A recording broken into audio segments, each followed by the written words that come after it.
good evening. Am I audible, ma'am? Swapna, ma'am, good evening.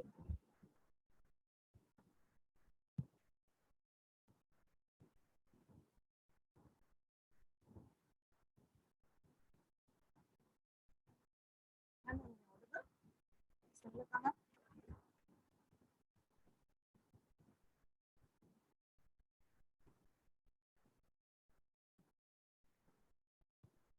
Students, am I audible?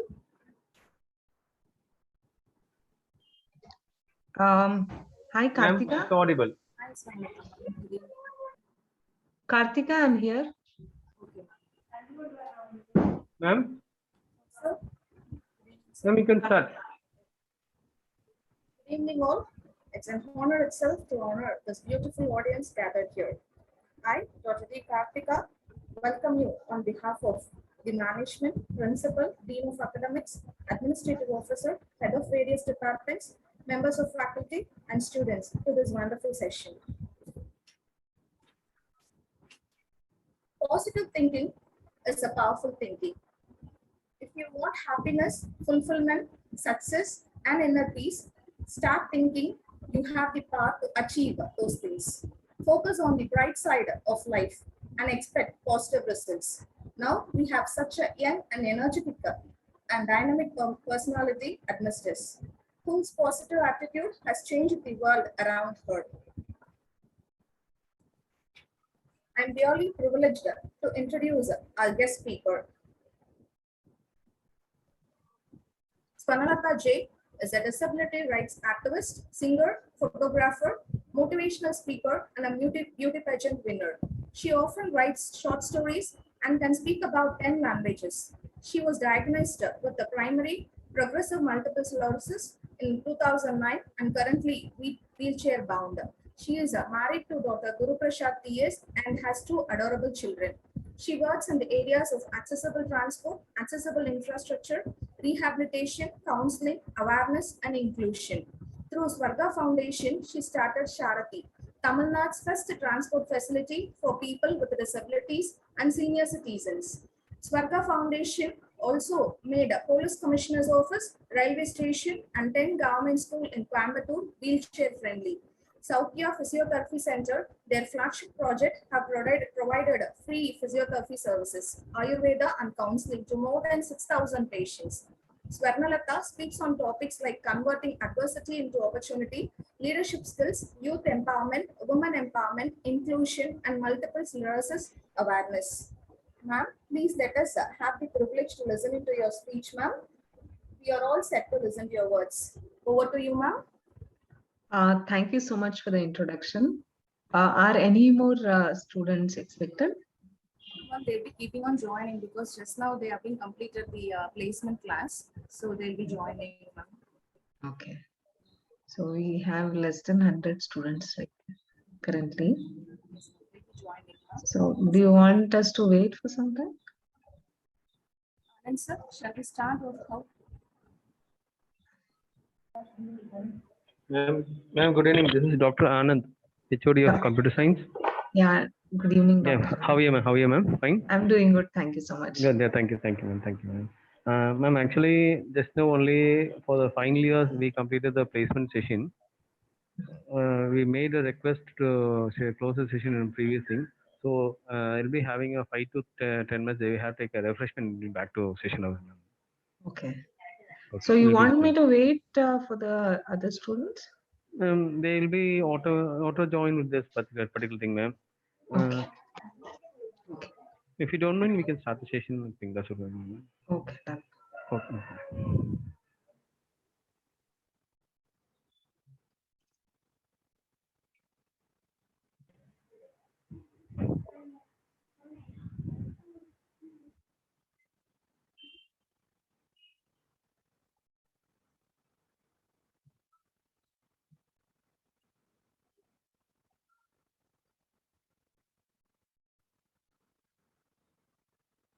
So can you all see the screen?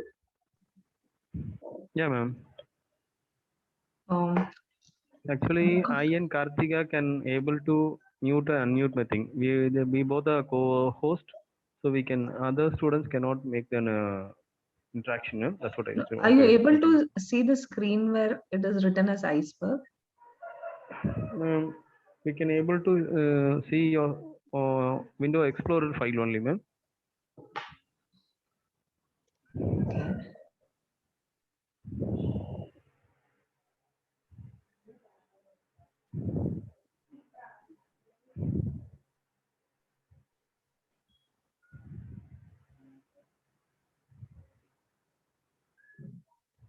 Can you see iceberg now? Yeah, got it. Okay. Yeah. No, So fine. yeah. So what a privilege to be addressing the students of Vellalar Institute of Technology today. I'm glad that you are all here to listen to my story. Whatever the topic may be, but I'm going to share the journey of my life. So I'm talking today on behalf of Rotary Club of Metro Dynamics and as a managing trustee of Swarga Foundation, an organization I co-founded with my husband, Guru Prasad. So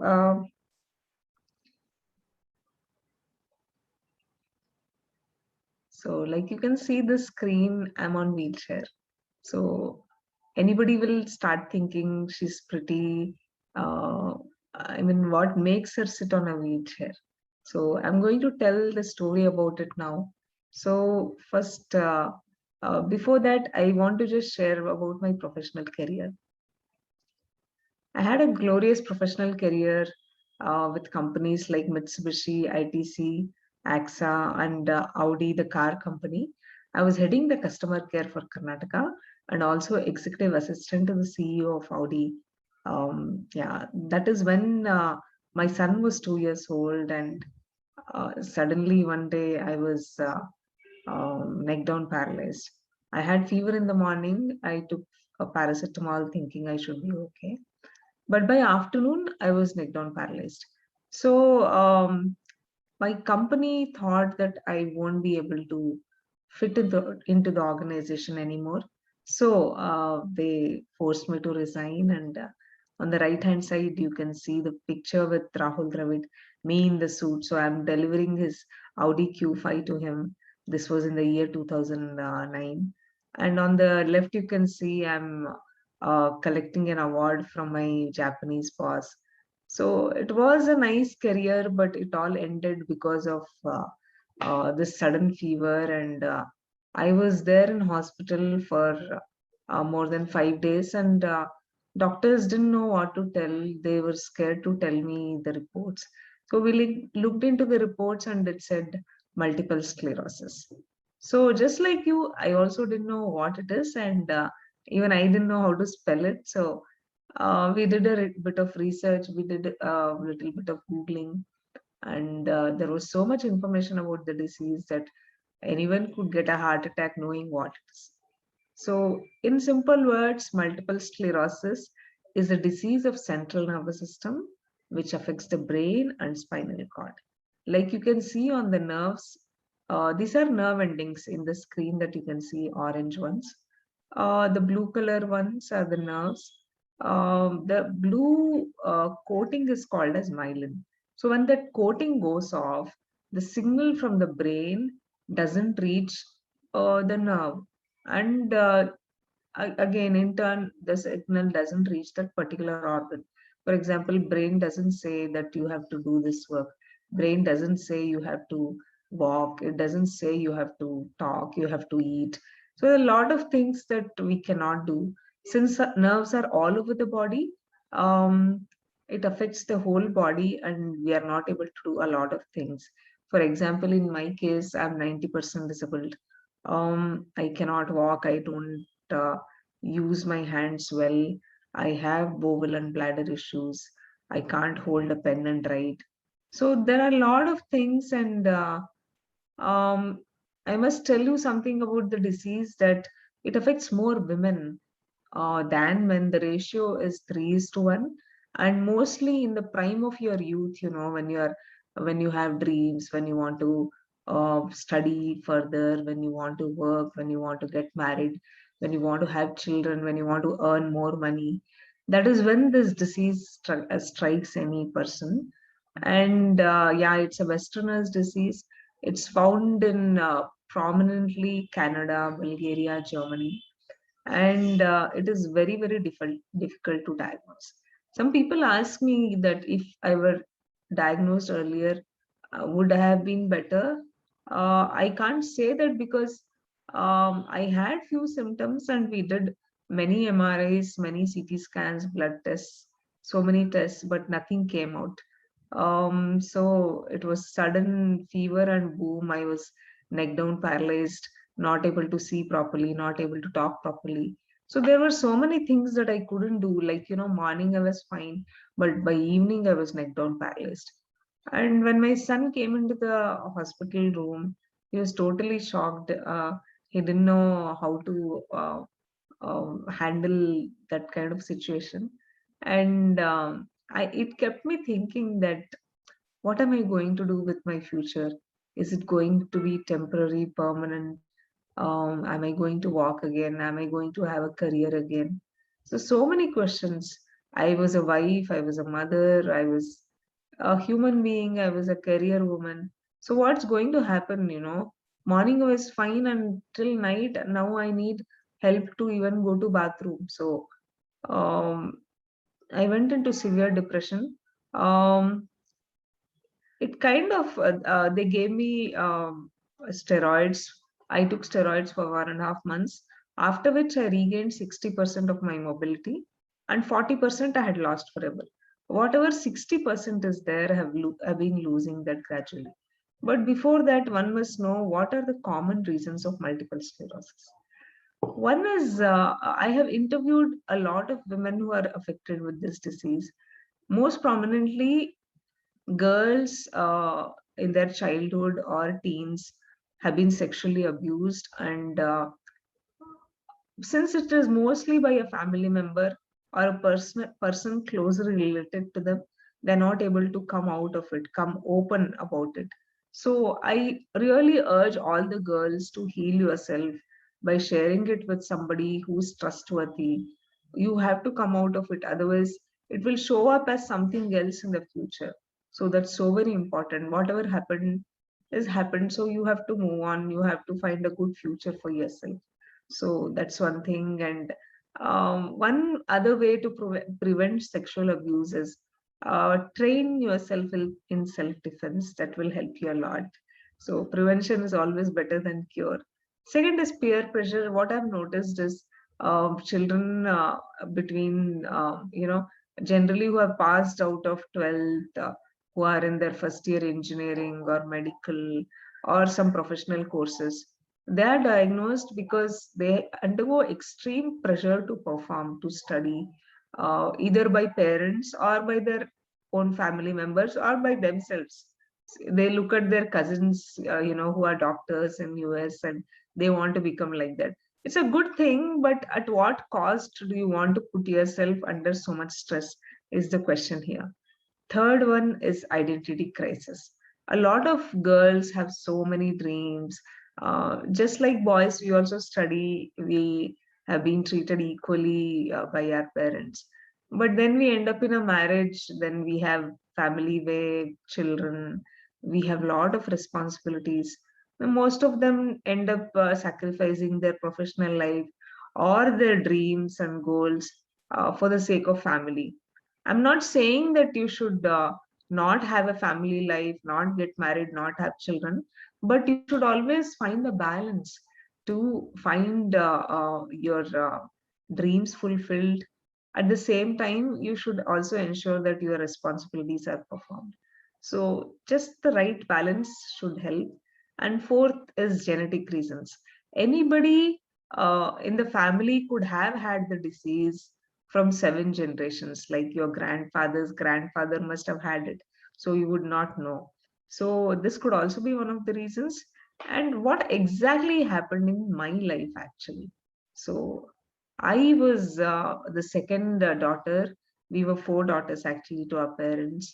My parents always felt that if I were a boy, then two other sisters wouldn't have been born. And yeah, my they thought their life would have been better. So I grew up with lack of love and support from the family, and I was sexually abused by my father's younger brother. Instead of treating me like a victim, they treated me like a culprit, and I was kept in somebody's house for so many months. And after I came back, I really had to fall on my parents' feet so that I can go back to college. So they stopped me from going to college for 1 year. This was when I was in diploma in computer science, final year. I did my diploma after my 10th standard. So I was 17 years then. And what happened was they put me into college the next year in October. I had lost a lot of classes since it was too late.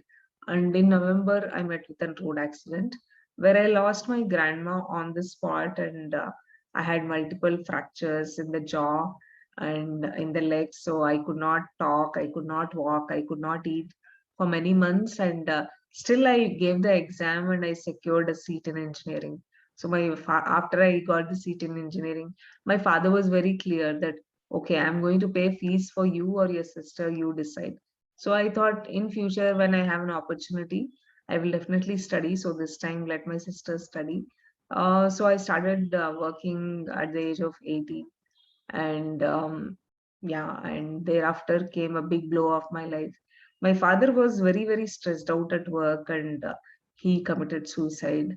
I'm telling you, thinking of suicide and trying to commit suicide is not the best answer, because what happens after that is very difficult for the family to handle. Because I have been through it. When my father did this, my young eldest sister was married. I was the one in line next to get married, and I had two small sisters to be taken care of. My mother was a teacher in a small school, so that was too much. I could not handle at all. I went into depression. I just could not handle the fact that my father was nowhere in our lives anymore. And I sincerely urge not to get into suicide mode. Talk to people whom you trust, get help. And because I was in depression, I also tried committing suicide, and I ended up in hospital. And they saved me. And thereafter, I got married to the love of my life, Guru Prasad. But my family was against it, though they got married me as per the family customs in a proper Kalyana Mandapam. My family decided not to have any contact with me, so they stopped speaking to me for 15 years. We've been married now for 18 years, and after getting married, there was no acceptance from the in-laws family because they were Brahmins and I was not a Brahmin. Although we spoke the same language, our mother tongue was Marathi.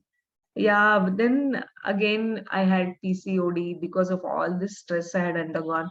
I was diagnosed with PCOD, and I had difficulty conceiving after 2.5 years of treatment.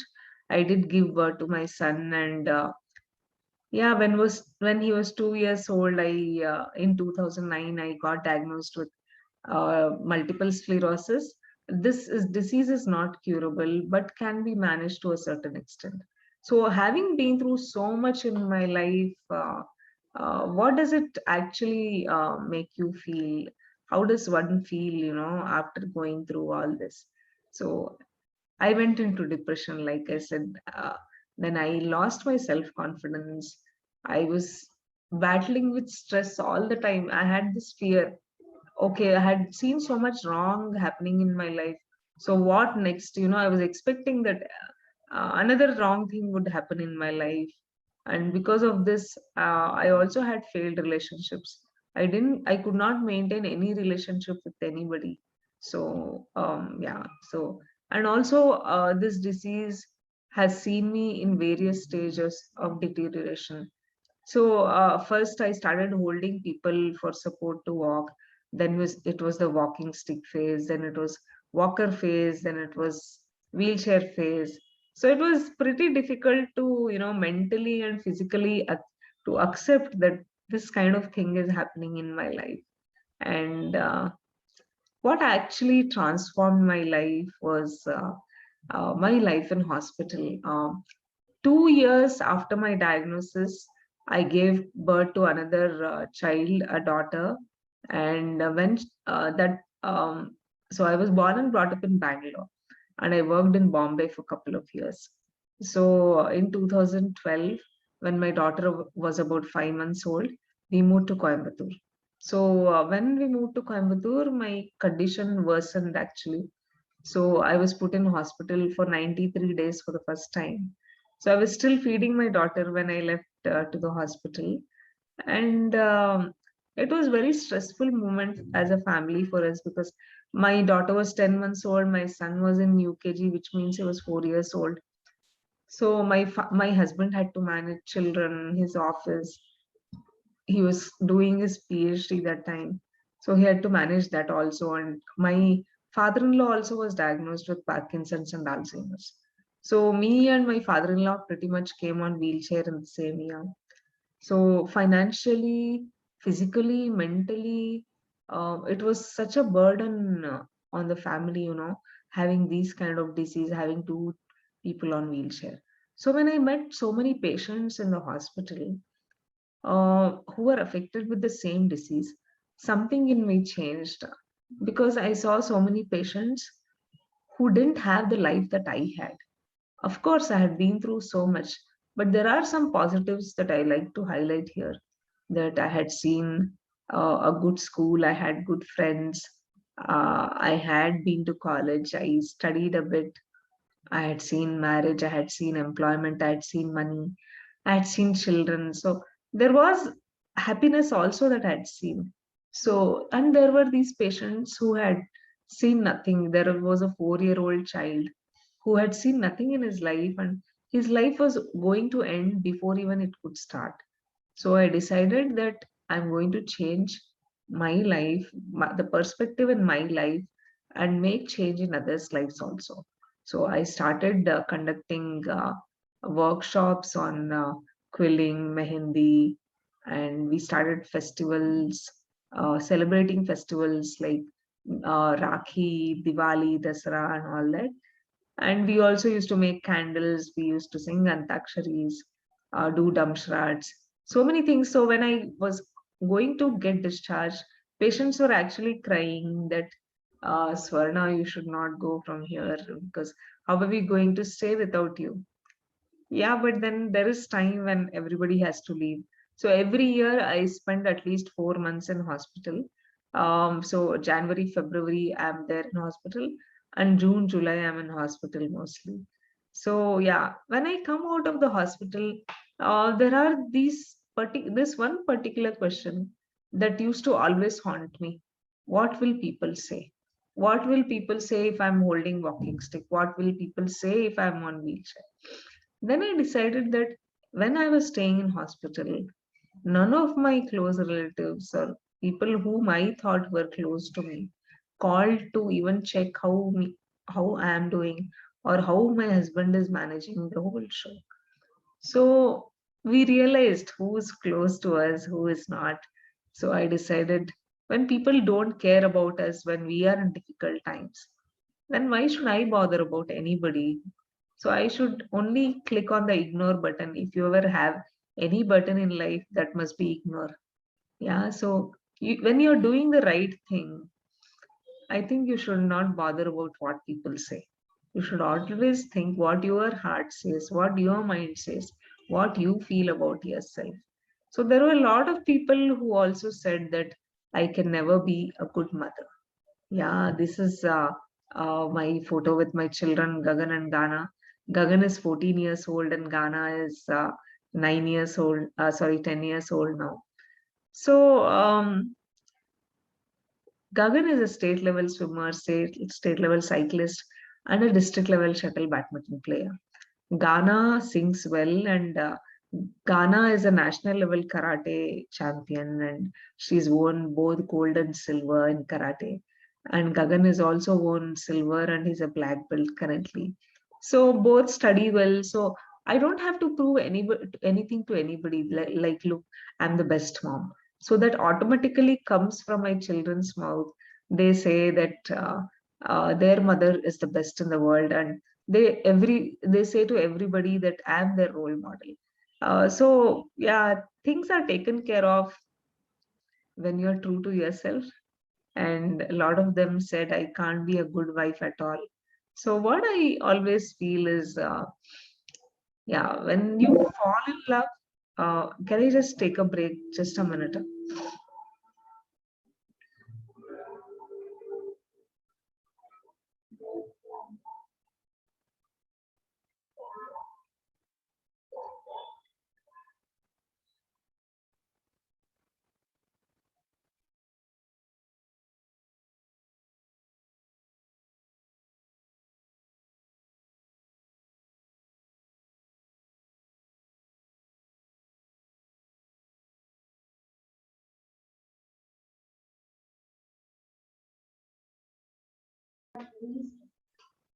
I'm extremely sorry for the break. Yeah, a lot of them said I can't be a good wife. What I'm going to tell is every time you see a boy, you have feelings for him. You always say, "I we fell in love." Yeah, we also fell in love, but once we decided to rise in love, yeah. So when you rise in love, magic happens, miracle happens. And one such miracle was the formation of Swarga Foundation, the NGO Guru and I founded for the to improve the lives of those affected with neurological disorders like multiple sclerosis, Parkinson's, Alzheimer's, autism, etc. So Guru and I were awarded as the most inspiring couple award of the year by Red Rotary Club of Metropolis. And yes, also people said that I can never be useful. Yeah, with 90% disability, do you think anybody can be useful? But yes, I think with whatever 10% that is left, I can definitely make things work. It's not easy to be a woman in India. It's not easy to be a woman with disability in India. It's not at all easy to be a founder of an organization with as a woman with disability. So there were too many points which were difficult, but it was possible only because decided to be true to myself, and I followed my passion no matter what. Now, because I know that I don't have much quality time left, so whatever time is there, I must use it to serve people. And here it is, I received so many awards. Pen Shakti Award by Dr. Kamal Hassan. Kevin Care Ability Award was presented to me by actress Suhasini Maniratnam and actress Revati. And when I was taking Aval Vikatan Sayal Puel Award, actress Khushbu was also one of the recipient. When I took the Tangataragai Award, actress Radhika Chitti was also one of the recipient of the award. So I rose from nothing to something, at least in my life. So it matters. Women empowerment is not about wearing jeans or wearing the clothes that you want or coming late at night. Women empowerment is all about following your dreams, standing up to yourself, and always being truthful, honest, committed, and loyal to whatever you do, you know. And always remember, parents um, have so many dreams for you. They're not bad, because when I was your age, I used to really dislike my parents for whatever happened in my life. But when I'm a parent now, I think it's so difficult. It's such a difficult job to be a parent, to be a teacher, to be a lecturer. It's not so easy. So please respect them for whoever they are. Whatever they're doing is because of a reason which they may not be able to share with you, and which you don't have maturity to understand. So my kind request is, please respect your parents, respect your teachers, and of course follow your dreams. And what other roles do I play? Uh, I have addressed more than, I mean, millions of people across the globe and delivered more than 250 talks. I do sing. I have recorded few songs and was invited for the audio launch of the movie Pokri Raja, where there were audience of 20,000 people. And yeah, I'm a photographer also. Some of the pictures that I've clicked have been displayed in various exhibitions and sold, and some of the videos that I've done have won prizes also internationally. I do write short stories for online forums like patientsengage.com. And I was the finalist in Mrs. Coimbatore Beauty Pageant, and I won the title Mrs. Confidence. And later on, I participated in Mrs. India Beauty Pageant South, which was held in Goa, and I was the winner. And yeah, they're also, I mean, these beauty pageants were not meant for people with disabilities. These were meant for able-bodied individuals. But I took that courage to participate, and a lot of participants were against me participating because they said, see, she cannot do the ramp walk, then how can you, um, you know, let her participate? My question to the organizers was, if you're judging a woman's beauty by how she walks, then you actually should have marathons to see how long they walk, how fast they walk. So there's no point having beauty pageants. So I was allowed and I became the winner there. And yeah, I'm a social entrepreneur, the founder of Swarga Foundation. And the most important role I play is that of a mother. Yeah, that's the most difficult part. And these are my ideas and innovation through Swarga Foundation. Saukhya Pain Rehab Clinic provides physiotherapy and Ayurveda services to all patients. We also give counseling. Since we started, we have at least seen 6,500 patients from last 3 years. AM Special Calendar is one where we feature differently abled individuals from across India. So every year we come up with a theme, like say women of substance was one theme. So we featured only women with disabilities who have tremendous achievements to their credit. And once we did a sports edition where we featured sports persons who had won medals in Olympics for India. So we also launched Sarathi.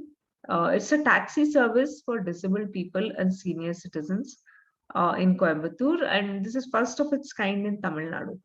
And this van comes with a ramp, toilet, sofa cum bed, television, hot water, and so many other facilities so that people like us can travel with dignity and comfort. For example, have you seen anybody on wheelchair traveling anywhere in auto, in bus, in train, in flight? Flight possibly, yeah, because most of the senior citizens use it. But where do you see people like us traveling? We don't travel because of lack of travel opportunities. So we decided to have Sarathi. My sincere request to you all is, you are youngsters with so many new ideas. So you should come up with ideas to serve people around you. You can complain that, okay, this is not available, that is not available. But you should also see this as an opportunity to find a solution to the problem. Like I could have also complained, see, there is no transport facility. There is nothing for us. There is nothing for this. But I don't come from a very rich family. We come from a very lower middle class family. But what I felt is, if your intentions are genuine, you will have support from the universe, and everything is achievable. When you have that determination, when you have that grit, you can do anything that is possible.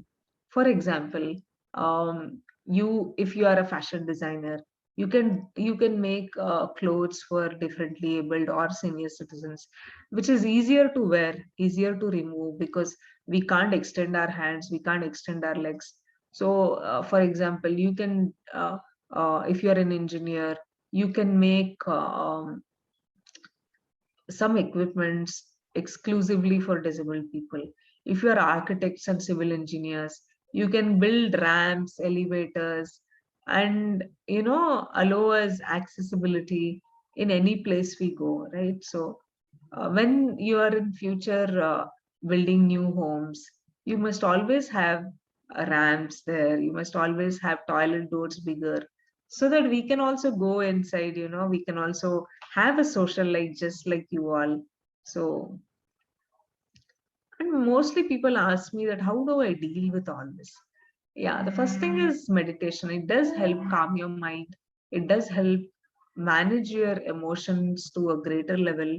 And healthy lifestyle is so very important, because waking up at a certain time early in the morning and sleeping and sleeping early and following your body clock is so very important. What I observe with youngsters these days is they are on the phone all the time and sleep at 12 and chatting with people.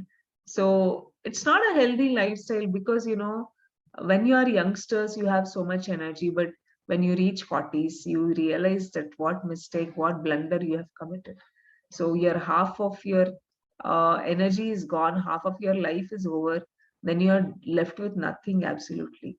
So I don't want you to fall sick and live an unhealthy lifestyle because you have so much to do, isn't it? You have so many dreams to fulfill. So, and also I feel that asking for help when it is absolutely necessary is not wrong at all.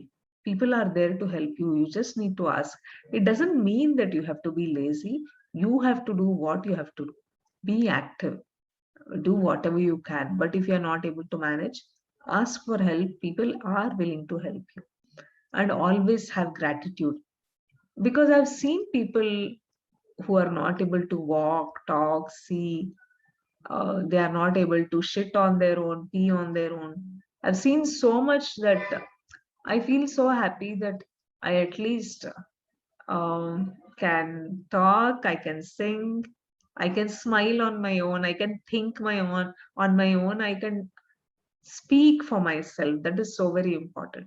And I'm so happy and I'm so grateful that I can do at least this. So you should be grateful today because you're able to walk, because you're able to breathe without machines, because you're able to eat whatever you want to. Because I know for a matter of fact that a lot of people cannot do what you are all doing, right? And acceptance is so very important. Like for me, accepting that, okay, I can't do so many things. I have to accept it. Yes, I can't do a lot of things. Like, for example, when my child falls, I cannot go and hug them. When my children fall sick, I cannot be with them because mine is an autoimmune disease. So, if I get that cold or cough from them or fever from them, then I cannot recover from it at all. So, I have to be away from them. So, I have accepted it. Oh, this is how life is going to be. So, but then there is a lot of things that I can still do. I can be for my children. I help them with their project work. I help them with their studies. I help them with whatever I can. So that is what I'm saying, acceptance of what is there. Please don't complain that my parents did this to me. They didn't buy me an iPhone 13. They didn't buy me the dress. You must know that everything in life is not about material, materialistic living. It's also about how meaningfully you are leading the life. And self-love is so very important. It's so important that you love yourself. We are always seeking approval from somebody, that whether that person likes what I'm doing or not. My question is, whether do you like what you're doing today? So that should be your first question. Don't seek approval from others. First seek love from yourself. So I think this will solve a lot of problems that you're dealing with. And there is this one big thing I wanted to share with you. Yes, I was into drug addiction because I came to a phase where I had so much pain in the body that uh, even painkillers stopped working, and my neurologist and my Ayurveda physician decided to put me on drugs, especially marijuana. So I've taken it in all forms, in leaf form, in smoke. I've smoked it. I've taken it in oil form, tablet form. For the first time, I didn't have any pain, and I was so happy. I felt happy being intoxicated because it's been 12 years since I've been in the disease, and I can't tell you how painful it is. My children don't even come closer to me because anywhere they touch, I have pain. So that is the kind of life I lead. And this marijuana gave me a fresh lease of life. No pain at all. Wow, I said. Then I kind of became so addictive to this that I was at the peak, and one day in the state of intoxication, I called my friend and I started blabbering. And after I came to my senses, I realized that I had spoken absolutely nonsense to her, and that was not me at all. That was not the real me. I don't speak like that at all.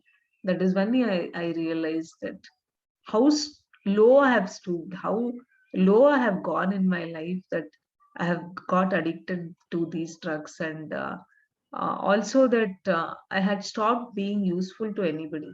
I had stopped doing any meaningful work. So I decided one day that from tomorrow I'm not going to have it at all, and I gave up. My willpower was very, very strong, so I decided that no matter what comes, I'm not going to have it. So for 2 months, I had to deal with withdrawal symptoms. I went into depression. I used to cry just like that. I don't know what was happening. Body was not able to accept at all. I'm sure many of the students are into addiction. That is why I had to bring up this topic. So I felt that being in pain is okay, but not being useful to somebody is not okay. So I decided to quit, and so you must also do it, because you have one life. Make useful of, make good use of it, and how can you all help us? You can help people with disabilities by treating us like normal human beings, provide us with ramps and elevators so that we can also visit places just like you all. We can also take selfies going to various places. And you must give opportunities to employ people with disabilities, to make them, to provide them education, to provide them equal opportunities wherever you can. Nobody wants to love a person with disability. Nobody wants to marry them. Nobody wants to give them employment. Nobody wants to give them education. So what kind of life are we living, right? So you must come forward, because why you must come forward is, you're not doing any favor to us. Why? Because I became disabled just in one day, and I've seen people becoming disabled in few seconds. So what can happen? What has happened to me can happen to everybody. I have been able to deal with it in a very dignified manner. But will you be able to deal with it the same way I did? I'm sure you will be. You will not be able to do it because of various circumstances, right? You need a great willpower, you need a supporting family, you need money, you need a lot of things, you need support. So what I'm telling is, you must treat every human being equal, and we don't need sympathy from you, because we are stronger, we have more willpower than anybody else. We only seek your support, so that is what we expect from you. And people call us with various names. They call us physically challenged, they call us divyang, they call us special. But I'm here to tell you that we are not just special, we are limited edition. And thank you so much for having me here. Any questions that you have, you can follow us here, you can write to us, you can call us. You can also follow me on Instagram. I'll be really happy to have you follow me. My ID in Instagram is J Swarnalatha. I repeat, JSWARNALATHA. So it will be nice if you follow our work.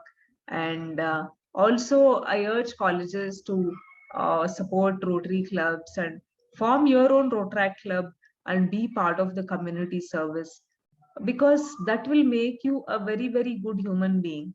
Community service brings out the leadership qualities in you, brings out various qualities that will make a good human being. And I also encourage you to form smaller groups and support Swarga Foundation. And yeah, you can contact us.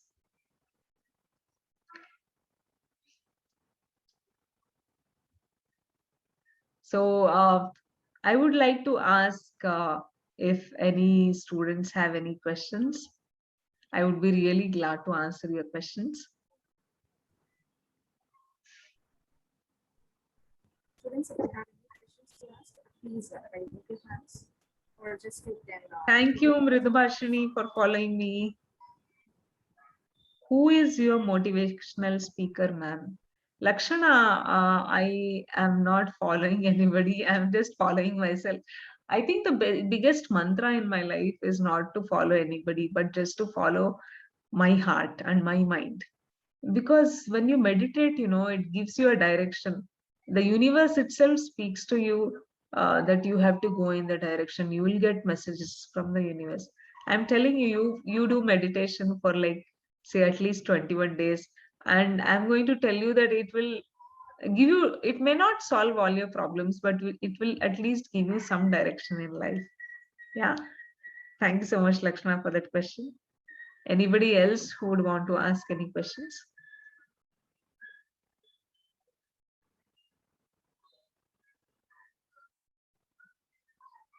Sudarshana, thank you so much for the message. I'm glad I was able to make a difference.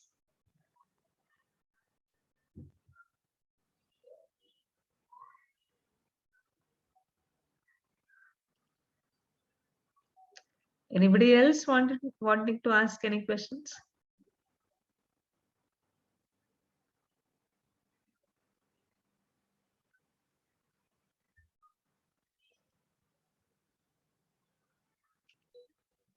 Thank you so much, Gayatri Kalaivani. You also keep smiling. Okay. You will also look pretty and beautiful when you smile. Thank you, Kavidarshini. See, these motivational sessions are not pastime, okay? You must do something about it. If you have learned something today, you must follow it in your life to a certain extent to make things achievable for you. You must have a disciplined life. Discipline brings some kind of comfort in your life. Thanks, Gayatri Kalaivani. Nitish Kumar is asking, how do you overcome, ma'am? I've been through so much, like I spoke to you in the beginning. How did I overcome his patience? I always had this attitude of having patience. No matter what happens, I'll wait because I know one day my time will definitely come. They say, no, every dog has its day. So everybody will have their day, but you need to have that little patience till the end. What we do is we don't wait till the end. We are almost approaching the end and then we give up. So don't have that attitude. Um, Thank you, Sudarshana. You like my smile. Thank you, Samyukta, that I motivated you. Thank you, Ramya. Anybody else wanting to ask any questions?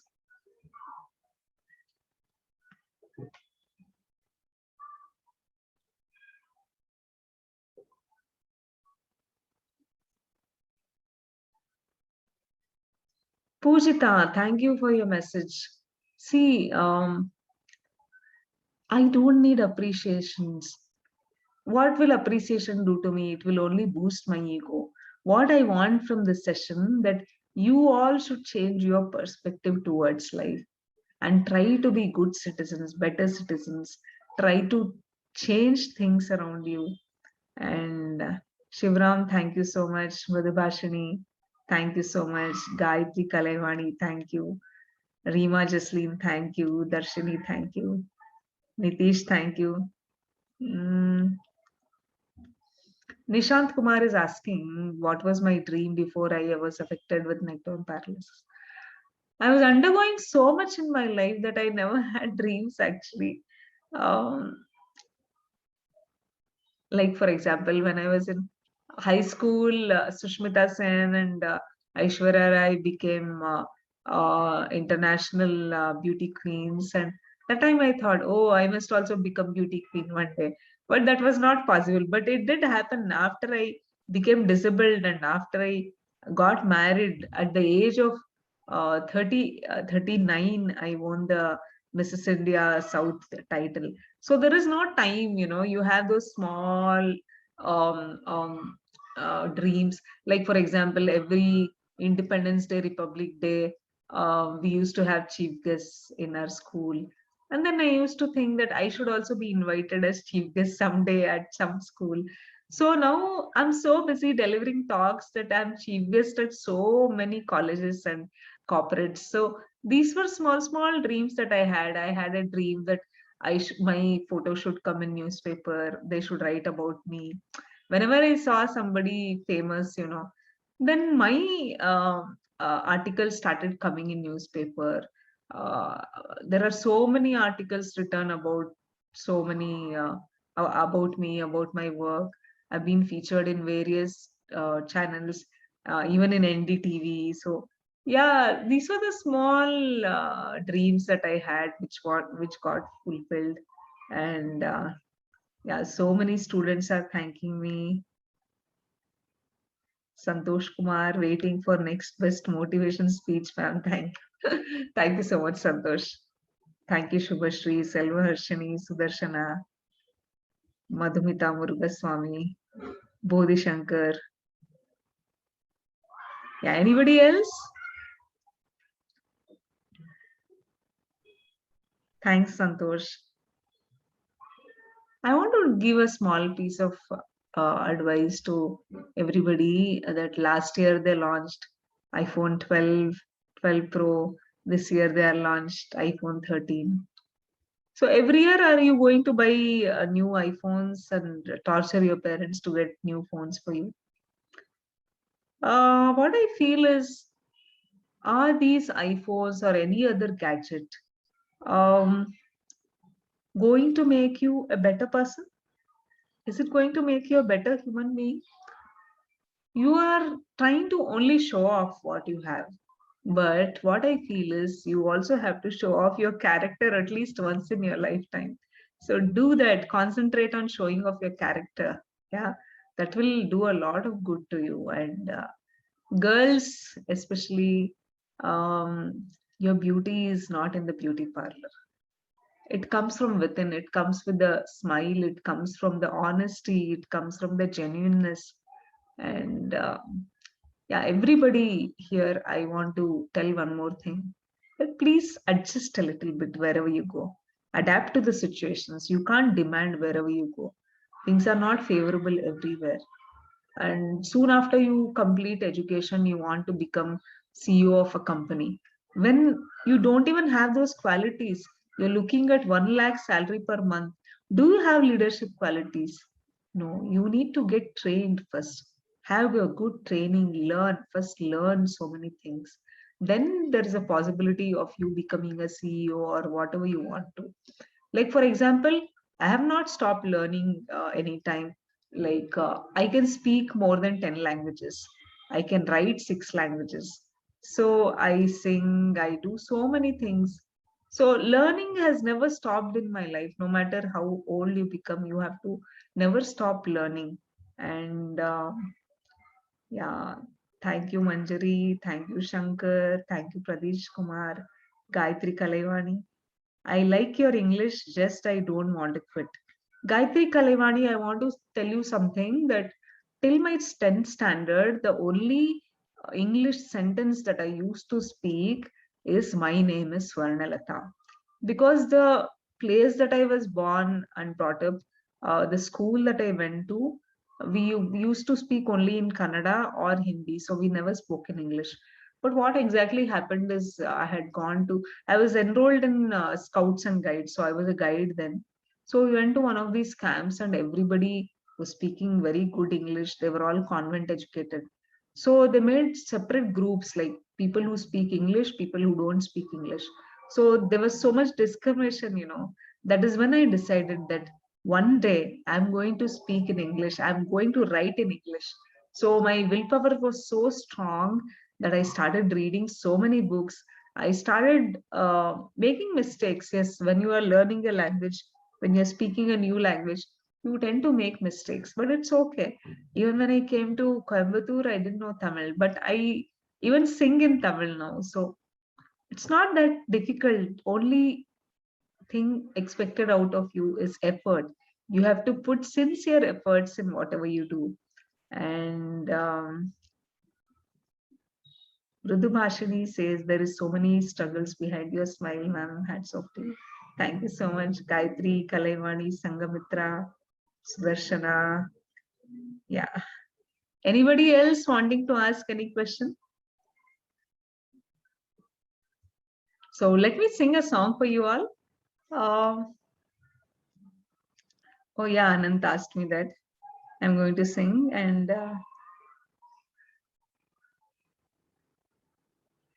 yeah. This song is from Vishwasam. I'm actually tired talking for 1 hour now, so my singing may not be so good, but I will try.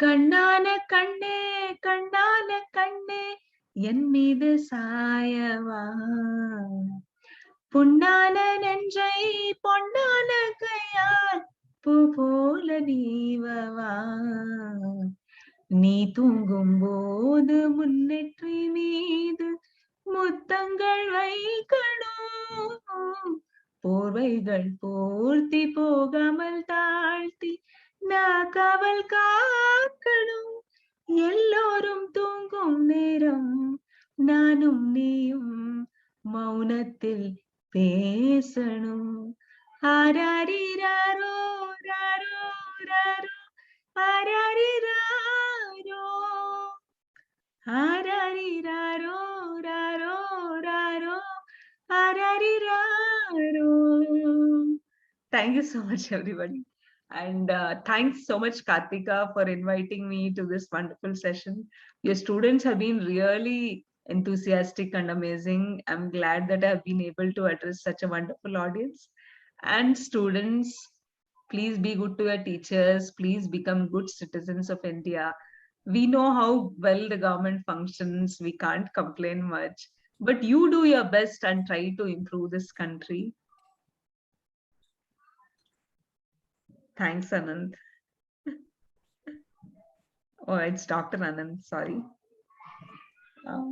Yeah. It was really a wonderful session. Yeah. This is Kartika.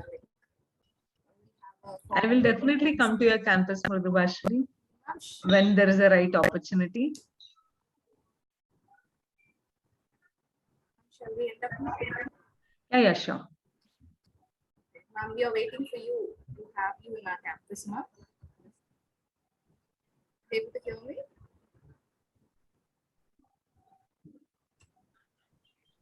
Ma'am, you can continue. Thank you, ma'am, for your powerful and motivating speech. We assure that we will definitely strive forward and attain success, no matter whatever obstacles we face in life. I thank everyone for spending your valuable time to make this webinar a great success. Every one of your presence means so much to us. My most sincere thanks to one and all. Thank you, ma'am. Thank you so much. Thank you, students. Thank you so much. And yeah, thanks. I'm leaving. Yeah, anybody here wanting to talk? Students, do you have any questions to ask? So one last time, please do follow me on Instagram. My ID is jswarnalatha, JSWARNALATHA. So I will look forward to hearing from you all. I do respond to everybody's message. So I'll be there available to you for